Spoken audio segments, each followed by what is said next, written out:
फिर के गली गली तबाह ठोकरें सबकी खाई क्यों, दिल को जो अक्ल दे खुदा तेरी गली से जाए क्यों। अब तो न रोक ऐ गनी आदत सग बिगड़ गई, मेरे करीम पहले ही लुक़मे तर खिलाए क्यों। जान है इश्क़ मुस्तफ़ा रोज़ फजू करे खुदा, जिसको हो दर्द का मजा नाज़े दवा उठाए क्यों। अल्लाह तबारक व तआला आपकी ये मोहब्बत और अकीदत को सलामत रखे। मैं बहुत देर से देख रहा हूँ हर कोई किसी को बिठा रहा है, और मैं ये भी महसूस कर रहा हूँ बैठे तो बेचारा कोई बैठे कहाँ। जो जिस हालत में खड़ा है जैसे है उसी अंदाज में खड़ा रहे। हजरत मौलाना इलियास काजी साहब मुझसे कह रहे थे आज यहाँ ऐसा लग रहा है कि जैसे शबे कदर है। मैं उनसे ये कहता हूँ हुजूर पाक सल्लल्लाहु अलैहि वसल्लम के नामूस की जहाँ बात हो हजारों शबे कदर से भी अभी है। शबे कदर मिली है मेरे मुस्तफ़ा की बरकत से। सारी बरकतें उस हस्ती पाक की हैं। आबरू माँ ज़नाम मुस्तफ़ा, हम सब की इज्जत और आबरू उस नाम पाक से वाबस्ता है। और इसीलिए हम बार बार ये कहते हैं वो जो न थे तो कुछ न था, और वो जो न हो तो बस। यही अकीदा भी है और यही जिंदगी भी है। वो जो न हो तो कुछ ना हो। इसीलिए मेरे अजीजों एक और बात जिसकी वजाहत भी कर दूं। लोग आज दो दो पोस्टर मेरे पास भेज कर कह रहे थे कि उधर भी है इधर भी है, कैसे प्रोग्राम। असल में ये तिलक नगर में होने वाला प्रोग्राम था। वहां के गयूर हजरात ने बड़ी मेहनतें की, मोहब्बतें उनकी भी अपनी जगह पर, लेकिन मेरे मुस्तफ़ा करीम सल्लल्लाहु अलैहि वसल्लम को जहां मंजूर हो, मेरे रब को जहां मंजूर हो, बात वहीं की जाती है। शायद गुरदल्ली वालों का खिंचाव ज्यादा हो।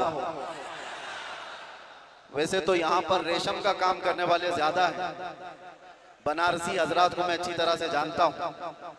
इश्क़ रसूल के मामले में वो इतने नरम रेशम भी नहीं है, रस्सियों से मजबूत है। आज कुछ उनके मामलात की वजह से, जगह की किल्लत की वजह से, परमिशन के मामलात में इधर मूव हो गया।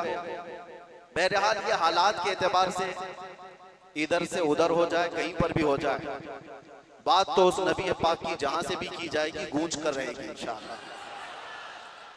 और मुझे पता है हम उस मुल्क में जी रहे हैं जहां अफगानिस्तान का तालिबान मेहमान बन सकता है, और हिंदुस्तान में जन्म लिया सलमान नहीं आ सकता। ये मुनाफिकत है और मैं खुलकर बोलता हूं। वैसे मुझे बयान शुरू होने से पहले ही मस्जिद के आपके सदर साहब ने कान में कहा आपके ऊपर कोई पाबंदी यहाँ पर नहीं है, आप जो चाहे जितना चाहे बोल सकते हैं। लेकिन मैं सदर साहब से कहता हूँ पाबंदी लगा भी देते तो हम धज्जियां उड़ा के भी जाते हैं।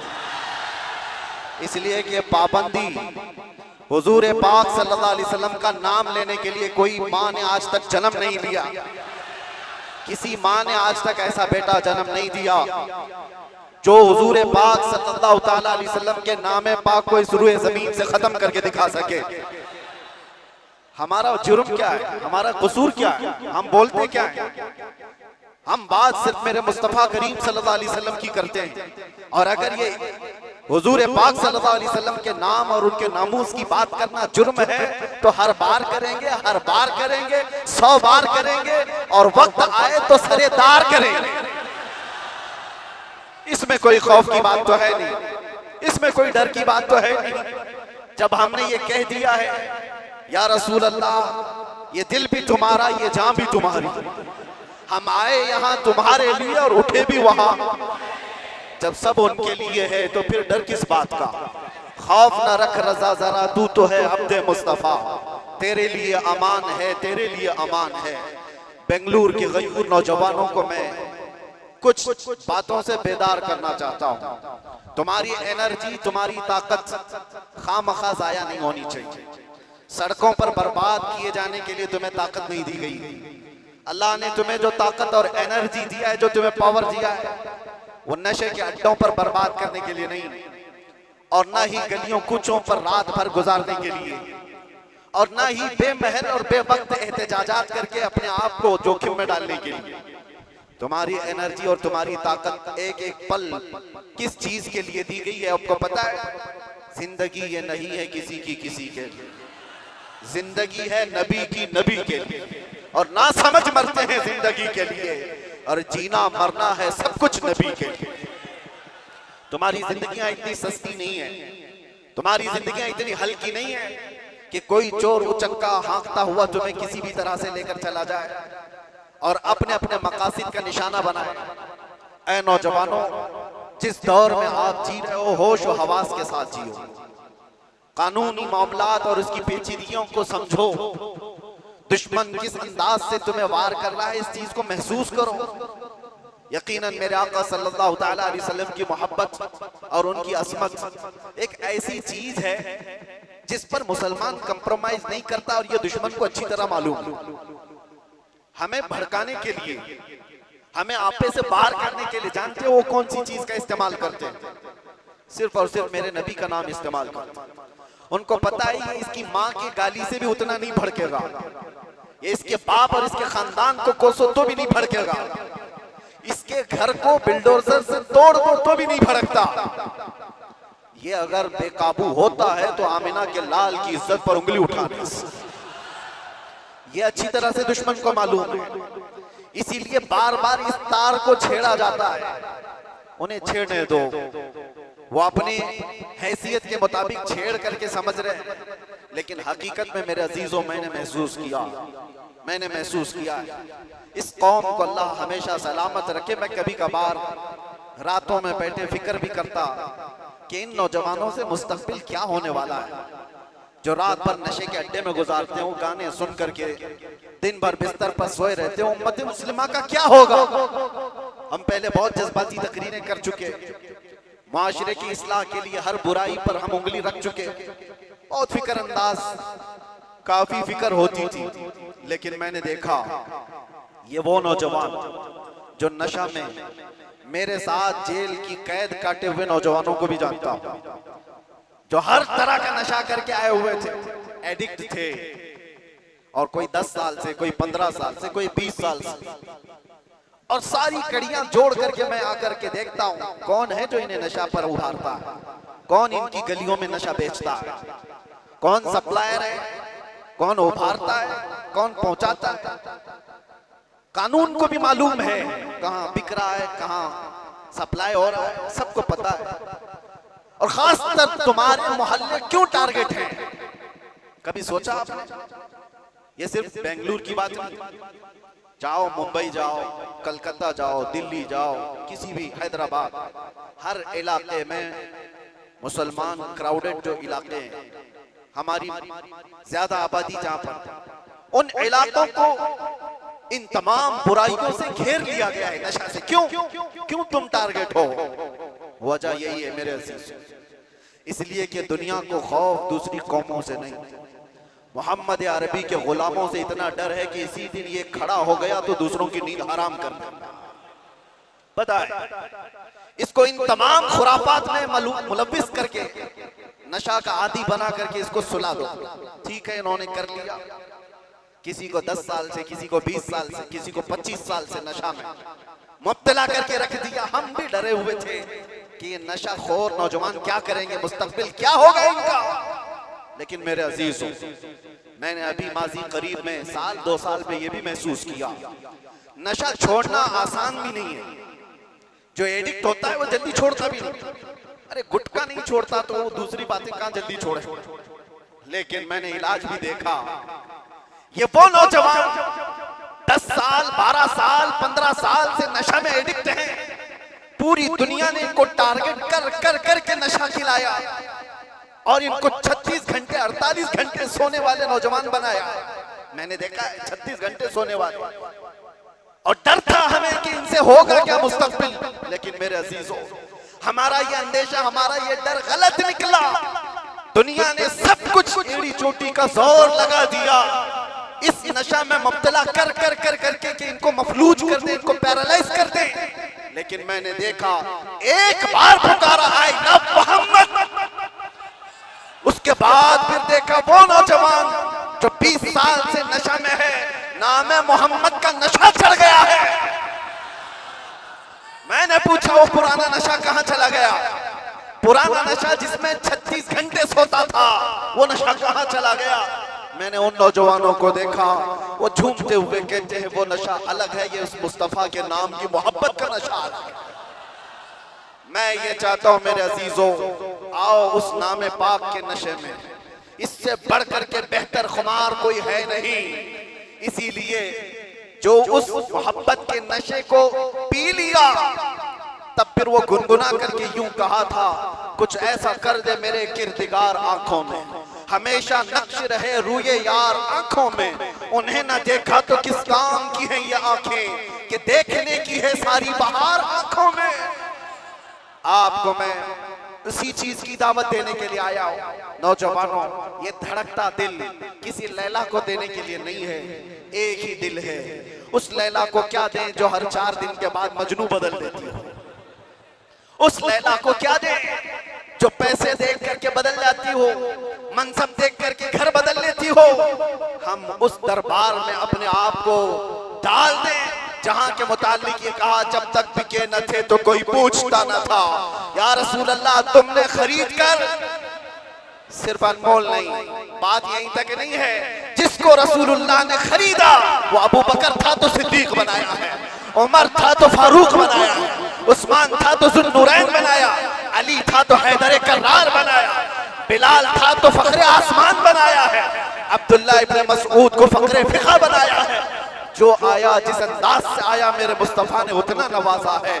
आज के दौर में हम देख रहे हैं, मुझे दुनिया क्यों पूछती है, मुझे दुनिया क्यों देखना चाहती है। यहाँ का मजमा भी मैं जानता हूँ, ये सुनने कम देखने ज्यादा आया हुआ है।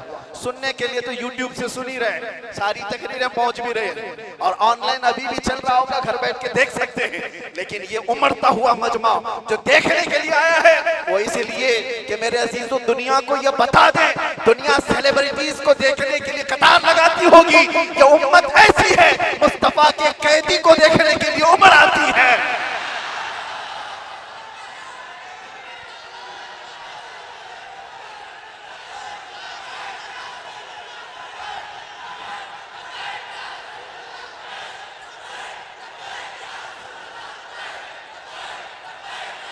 वरना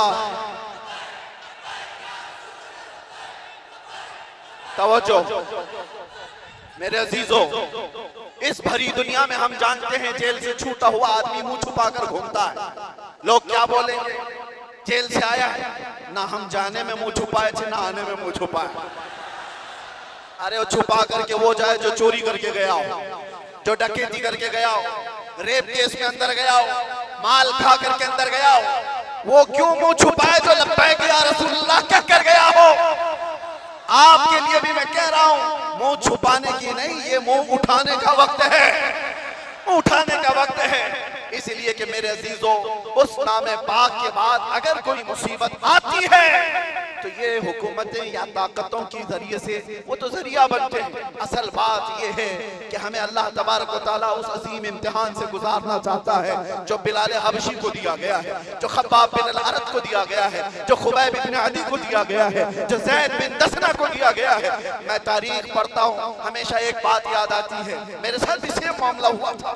हालांकि कंपैरिजन कुछ नहीं, बिला तशबीह बिला तमसील। इमाम अहमद बिन हम्बल 5 लाख हदीसों के हाफिज हैं। आपको एक फतवे की वजह से, एक फतवे की वजह से 3 बार कोड़े मारे गए, 3 बार। और कोड़े किसको कहते हैं? ये जो कमर का बेल्ट है इसको नहीं, वो चमड़े का पट्टा होता था, एक बार मारते थे तो चमड़ी लगकर आ जाती थी। ऐसे कभी 80 कोड़े, कभी 100 कोड़े। इमाम अहमद बिन हम्बल को जब ले जाया जा रहा था, ये तीसरी मर्तबा था, वक्त का खलीफा, वक्त का खलीफा, जब जल्लाद को हुक्म दिया कि इस बार फिर इनको कोड़े मारो, इनको फतवा वापस लेने के लिए कहो। एक शख्स ने कान में आकर के कहा, वो भी बड़े आलिम थे उस वक्त, कहा कि आप मुझसे कान में कह दें से मैं सारा मामला सही कर लूंगा, निपटा लूंगा। आपने कहा, मेरे मुस्तफा की इज्जत और उनकी शरीयत कानों में नहीं बोली जाती, कानों में नहीं। इसलिए हम भी भरे मजमा में कहते हैं। आप जा रहे थे तो एक मशहूर चोर था बगदाद था, उसने पुकार करके क्या कहा, अहमद बिन हंबल सुनो, मैं चोरी में 1500 कोड़े खा चुका हूं। चोरी कर कर करके बार बार पकड़ा जाता हूं, कोड़े खाता हूं, लेकिन फिर भी मैंने चोरी नहीं छोड़ी। चोरी अभी तक मुझसे छूटी नहीं है। ए अहमद बिन हंबल, मैं चोरी छोड़ भी दिया अगर, तो ज्यादा से ज्यादा मेरे बच्चों के पेट पे फर्क आ सकता है। आप ये कोड़ों के डर से हक बात बोलना न छोड़ें, इसलिए कि अगर आप समझौता कर लिए तो पूरी उम्मत बर्बाद हो जाए। इमाम अहमद बिन हंबल कहते हैं, अच्छे अच्छों से बढ़ करके उस चोर ने दर्स दिया था, उस चोर ने सबक सिखा दिया था कि लोग सजाओं के डर से जब चोरी नहीं छोड़ते तो हम सजाओं के डर से मेरे मुस्तफा का नाम लेना क्यों छोड़ दो, हुजूर की इज्जत पर बात करना क्यों छोड़ दो। और अब तो हमें पता है हमारी जिंदगी बची क्या है, हमारी जिंदगी की असर हो गई। जिसकी उम्र 40 साल के करीब होती है वो कहा जाता है असर का वक्त हो गया उसकी जिंदगी। असर से मगरिब में कितना टाइम रहता है, सूरज डूबने को बहुत थोड़ा सा वक्त रहता है। हमारी जिंदगियों की असर हो गई, मगरिब में थोड़ा सा वक्त बाकी है। जो जीना था रब तबारक व तआला ने खुशियां अता की, बचपना भी खुशहाल, हमारी जवानी भी खुशहाल, हमने जो पढ़ना था पढ़ लिया, शादी बच्चे सब हो गए, तिजारत भी हो गई, माल भी, घर भी, सारी चीजें अल्लाह ने जो जीने की दुनिया में सराय सब अता कर। अब इस वक्त जब असर से मगरिब का वक्त हो चुका हो, आदमी अगर अल्लाह के जिक्र से मुंह फेर ले और इधर सूरज डूब जाए तो फिर उसकी जिंदगी इससे ज्यादा नहुसत में नहीं आ सकती। उससे बदकिस्मत कौन है जिसकी फजर अच्छी हुई, जोहर अच्छी हुई, असर तक अच्छे पहुंचा और असर के बाद बिगड़ गया, तो उससे बढ़ करके बदनसीब कौन है। इसलिए मेरे अजीजों, अब तो हम कंप्रोमाइज नहीं करने वाले, अब तो हम समझौता नहीं करने वाले। अब जो होना है, जिसको हमारे मुहावरों में कहा जाता है, जब सर ओखली में रख दिया तो मुसल से क्या डर। आदमी को पता है। बहरहाल आपसे मेरा एक मैसेज है, आपसे मेरा एक पैगाम, ये और फितनों का दौर आता जाएगा और फितनों का दौर बढ़ता जाएगा। मेरे नबी पाक सल्लल्लाहु अलैहि वसल्लम ने फरमाया, मैं देख रहा हूं फितने मेरी उम्मत पर इस अंदाज से आ रहे हैं जैसे बारिश के कतरे, बारिश के कतरे जिस तरह आ रहे हैं इस तरह से फितने आएंगे। तस्बीह का दाना यानी तस्बीह उसकी गांठ अगर टूट जाए तो दाने किस तरह से बिखर जाते हैं। हुजूर पाक फरमाते हैं उम्मत में फितने इसी तरह से होंगे, एक दाना पकड़ने जाओगे दूसरा सरक जाएगा, दूसरा पकड़ने जाओगे तीसरा निकल जाएगा। तुम एक फितने से निकल करके आ रहे होगे, दूसरा सामने होगा और तुम ये कहोगे इससे बड़ा फितना तो मैंने देखा ही नहीं, जबकि उसके बाद फिर फितना आएगा। हुजूर फरमाते उसको देखकर फिर कहोगे तुम इससे बड़ा तो मैंने देखा ही नहीं। इस दौर में हम जिंदगी गुजार रहे हैं, हर आने वाला दिन एक नया फितना लेकर के आएगा। इसी जमाने के मुतालिक मेरे मुस्तफा सल्लल्लाहु अलैहि वसल्लम ने फरमाया तुम्हारा ईमान पर कायम रहना इतना मुश्किल हो जाएगा जितना हथेली में अंगारा लेकर खड़ा होना मुश्किल हो जाएगा। आग का अंगारा लेकर आदमी हथेली में खड़ा हो सकता है, इतना ही मुश्किल हो जाएगा। मैं देख रहा हूं उस दौर को, लोग हवाओं में ईमान बेच देते, आज जिसकी हवा देखा उसकी बोली बोलना शुरू कर दिया। इधर आंधी चल रही है उसके पीछे भाग गए। इसीलिए हुजूर पाक सल्लल्लाहु अलैहि वसल्लम ने यह भी फरमाया था कि ताकत की बोलबाला ऐसा होगा कि लोग उसी को सब कुछ समझ रहे होंगे। आज वही है ताकत, हुकूमत, सत्ता जिसके पास है, लोग ये समझते हैं उनके साथ ही रहने में भलाई है, उनके साथ ही रहने में भलाई है कि कुछ उनका छूटा हुआ झूठा खाने को मिल जाएगा। मेरे अजीजों, ये ईमान की अलामत नहीं।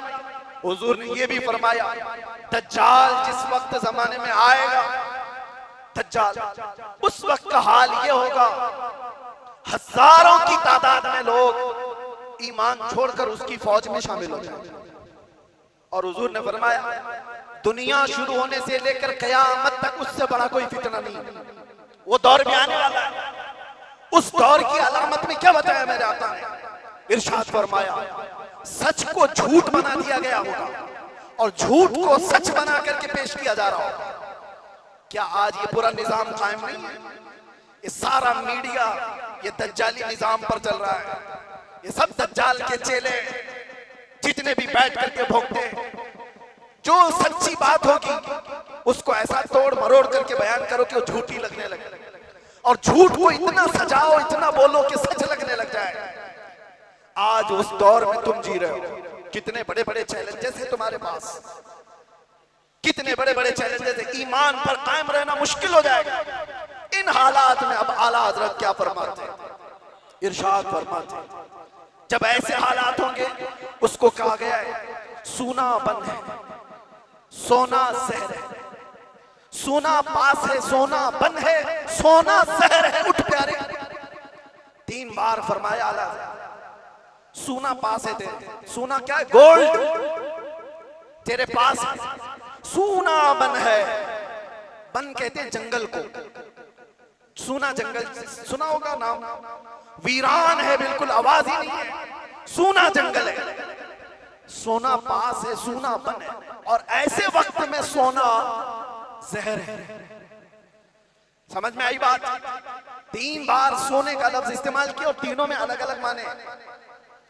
सोना पास है, सोना बन है, और सोना जहर है। उठ प्यारे, तू कहता है मीठी नींद है तेरी मथी निराली है, शहद दिखाए जहर पिलाए, कातिल डाइन शोहर खुश, इस मुर्दार पे क्या ललचाए दुनिया देखी भाली।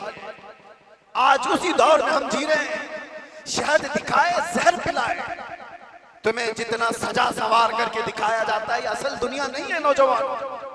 मैंने ये सारी तमहीद इसलिए बांधी कि तुमको हाँक रही है दुनिया किस तरफ। तुम टेलीविजन पर थिरकने वाली तस्वीरों को देखकर फिदाई बन गए। तुम सोचने लग गए कि ये बड़ा स्टार आदमी है, ये हीरो है, ये एक्टर है, ये कोई एक्ट्रेस है, इसके पहने हुए कपड़े, इसका बनाया हुआ हेयर स्टाइल, इसके चलने के अंदाज, इसके खाने के अंदाज, इसने अगर किसी चीज की एडवर्टाइज की तो उसको लेकर पड़े जाना। ये दुनिया की दिखाई हुई परदेसी नींद पर जिसके पीछे तुम पागल हुए जा रहे हो, ये वही दुनिया है जो शहद दिखा रही है और जहर पिला रही है। असल में मामला ये है मेरे अजीजों, तुम्हें इस वक्त जगाना हमारी बहुत बड़ी जिम्मेदारी है, बहुत बड़ी जिम्मेदारी है। तुम इस जादू को समझो, इस जादू को समझो जो दुनिया तुम्हें खींच रही है। क्या बनाना चाहती है? मैं साफ लफ्जों में अगर कहूं तो तुम्हें क्या बनाना चाहती है? एक नौजवान को देखा, कानों में बालियां, हाथ में चूड़ी और बालों में चोटी हुई। हमने देखा अच्छा खासा नौजवान बन क्या गया, ना मर्द दिखता है ना औरत दिखता है। दुनिया तुझे तीसरी मखलूक बनाना चाहती है और तू शौक से इसके पीछे भाग रहा है। कभी सोचा भी नहीं। औरतों को क्या बनाना चाहती है? पूरे जिस्म का लिबास हटा दे, बस कपड़ों के टुकड़े ऊपर और नीचे लगा दे, और इसको ये कहते हैं कि दुनिया का सबसे बेहतरीन फैशन है। अगर नंगा रहना फैशन है तो भैंस ज्यादा फैशनेबल है, हो तो कुछ भी नहीं पहनती। जानवर सबसे ज्यादा फैशनेबल है, नंगे रहने को फैशन कहा जाता है। सोचो मेरे अजीजों, मैं ये बातें क्यों कह रहा हूं? वो निजाम भी मैं देख करके आया जहां भाई बहन की शादी को आज जायज करार दिया गया। हुकूमतों से लोग लड़ रहे हैं कानूनी हक लेने के लिए। इटली में, नेदरलैंड में लोग ये कानून पारित करवाना चाहते हैं कि भाई बहन से शादी करने की इजाजत दी जाए। अब तो दुनिया की कितनी ऐसी हुकूमतें जो होमोसेक्सुअलिटी को पूरी तरह से अलाउ करके रखी हुई है। मर्द मर्द से शादी कर सकता है, औरत औरत से निकाह कर शादी कर सकती है, माँ बेटे के साथ चाहे तो रह सकती है, बाप बेटी के साथ चाहे तो रह सकता है। इसको फ्रीडम कहा जाता है। मेरे अजीजों, जानवरों से भी ज्यादा जलील तुम्हें बनाना चाहती है ये दुनिया। इसलिए मैं कह रहा हूं, उठो वो घर न हश्र न होगा फिर कभी, दौड़ो के जमाना चाल अपनी चल गया। तुम्हारे पास अब एक ही इलाज है, एक ही इलाज है, एक ही इलाज है। तुम कहां से बच पाओगे इनके वार से? तुम्हारे घरों में जो टेलीविजन है, सोचते थे पहले कि टीवी चालू करेंगे तो नंगे नाच होंगे। अब वो जमाना भी गया। इस दुनिया ने तुम्हारे हाथों में पहुंचाया। तुम्हारे हाथों में नहीं बल्कि तुम्हारी उंगलियों के एक टच में जितनी गंदी फाहिशा चीजें देखना हो सब देख सकते हो। तुम्हारी आंखों की हया खत्म, तुम्हारे दिल का सुरूर खत्म, तुम्हारे रूह का नूर खत्म, सब चीजें छीन ली गई और तुम कहां कहां बच पाओगे, कहां कहां बच पाओगे, कैसे कैसे इन वारों से बच सकते हो। एक ही इलाज है, एक ही इलाज है जिसको इकबाल ने 10 साल अपनी मेहनत के बाद कहा था। वो इलाज ये है कि मोहम्मद से वफा तूने तो हम